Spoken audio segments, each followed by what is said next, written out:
Scientists are closely watching a recently discovered asteroid that is being called a potential city killer. The asteroid, known as 2024 YR4, was... There is a potential danger in space, and it's on a collision course with Earth. It's still 7 years away, but scientists are already sounding an alarm. What hit us? Small asteroid fragments. An asteroid on a collision course to planet Earth. तो क्या सच में asteroid पृथ्वी की तरफ आ रहा है? देखो, asteroid हमेशा से पृथ्वी की तरफ आते रहे हैं। हमें बस ये चिंता करनी चाहिए कि क्या ये हमसे टकराएगा या तो टकराते टकराते चूक जाएगा। मेरा तो कहना है कि बहुत पास से निकल जाए तो भी इसे टकराया हुआ ही समझना चाहिए। चलो तो इसके बारे में और जान लेते हैं। अभी हाल ही में एक एस्टेरॉयड का पता चला जिसका नामांकन 2024 YR4 है। मतलब ये 2024 के अंत में प्रकाश में आया। प्रिसाइजली देखें तो दिसंबर 27, 2024 में।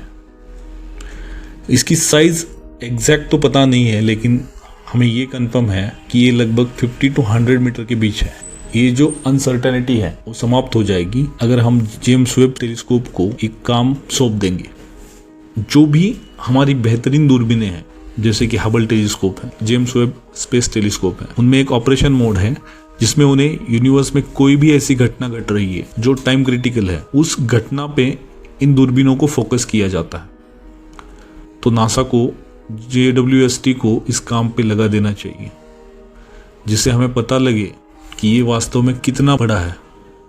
प्रश्न ये भी है कि ये कितना डैमेज या नुकसान कर सकता है, क्योंकि ये वस्तु बहुत तेजी से पृथ्वी की तरफ बढ़ रही है, लगभग 50 किलोमीटर प्रति सेकंड की रफ्तार से, जो बहुत सारी काइनेटिक एनर्जी को साथ ला रहा है। लेकिन रूल ऑफ थंब ये कहता है कि इम्पैक्ट क्रेटर एस्टेरॉयड के साइज से 10 से 20 गुना होगा। अगर इसको माने तो 100 मीटर इंटू 20, तो बनने वाला क्रेटर 1 से 2 किलोमीटर का होगा।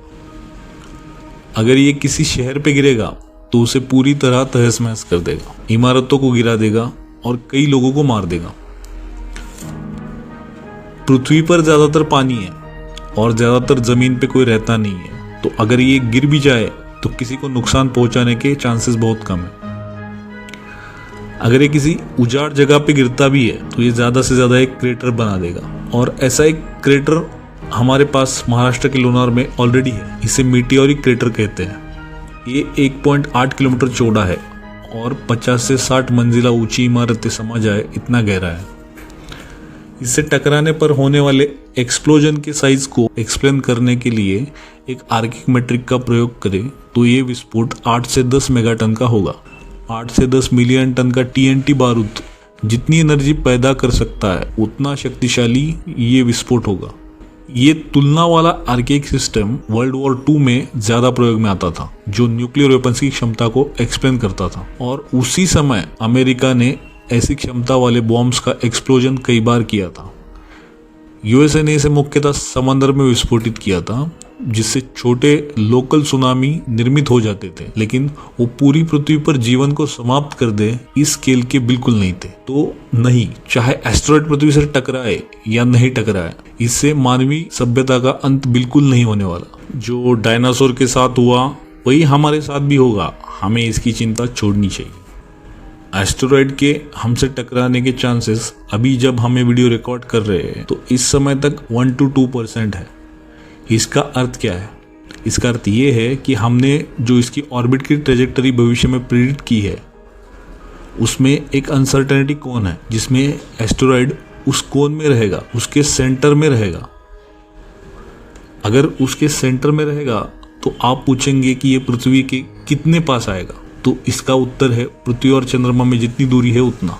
तो चलो ये डिस्टेंस भी कितना है इसे डिस्कस कर लेते हैं। अगर किसी को पृथ्वी और चंद्रमा को एक साथ चित्रित करने को कहे तो वो कुछ इस प्रकार से इसे दिखाएगा। ऐसा ही हमें पुस्तकों में भी पढ़ाया जाता रहा है, लेकिन ये सही नहीं है। अगर पृथ्वी को इस साइज का दिखाया जाए और चंद्रमा को भी इसी साइज का दिखाया जाए तो असल में चंद्रमा पृथ्वी से 10 मीटर या 30 फीट दूर होना चाहिए। ये सही दूरी होगी जो इस फ्रेम से बहुत बाहर होगी। अगर ये एस्टेरॉयड उस अनसर्टेनिटी कोन के मध्य में भी रहे तो भी ये पृथ्वी के पास से चंद्रमा की दूरी जितनी है उतना दूर से निकल जाएगा। ये दूरी काफी सुरक्षित है, इसे टेलीस्कोप से देखने में मजा आएगा। तो ये जो प्रश्न है कि ये एस्टेरॉयड पृथ्वी से टकराने का कितना चांस है, इसे हम कुछ इस तरीके से भी पूछ सकते हैं। यदि ये पृथ्वी से टकराता है तो इसका इम्पैक्ट कॉरिडोर क्या होगा। जैसे कि हम अभी के लिए इसे पिन पॉइंट नहीं कर सकते, लेकिन हमें ये पता है कि पृथ्वी का कौन सा भाग इससे प्रभावित होगा। तो ये इक्वेटर के थोड़ा दक्षिण में पैसिफिक महासागर से शुरू होता है, आगे दक्षिण अमेरिका के उत्तरी भाग, अटलांटिक महासागर, उत्तरी अफ्रीका, अरबी समंदर और भारत से होता हुआ साउथ ईस्ट एशिया में समाप्त होता है।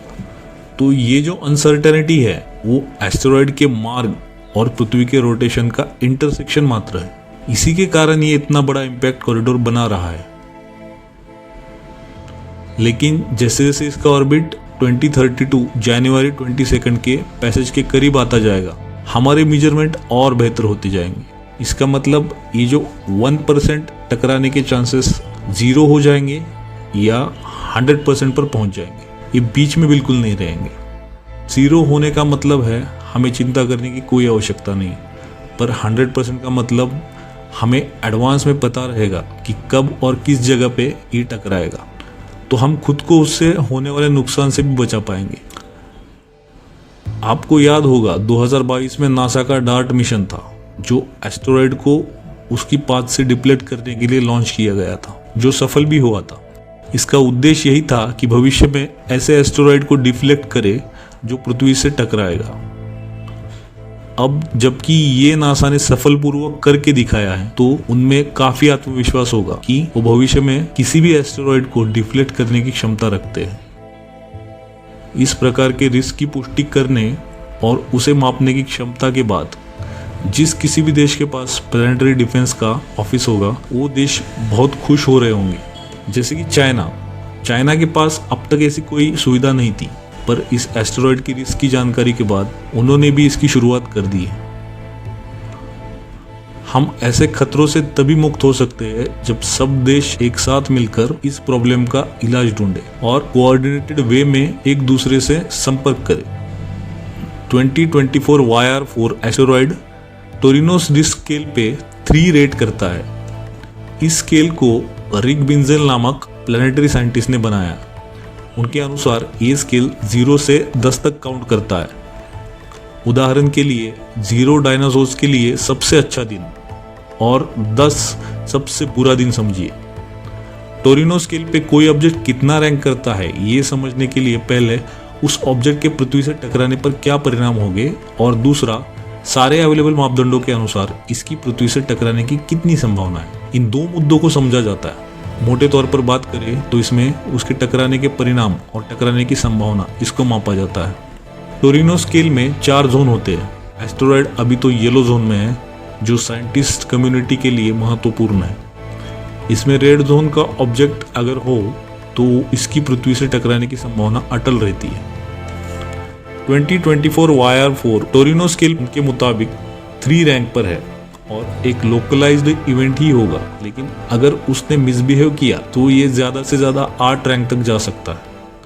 लेकिन जैसे हमें और डाटा मिलता है तो उसकी ज़्यादा संभावना 0 होने की है। तो ये अभी के लिए बस एस्ट्रोनॉमर्स को एक अलर्ट रहने के तौर पर देखा जा रहा है और इससे डरने की कोई आवश्यकता नहीं है।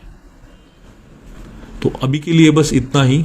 देखते रहिए खगोलियम astronomy. If you don't like sleeping but still love dreaming, then join Khagolium. Khagolium, your gateway to the stars. Exploring the universe one star at a time.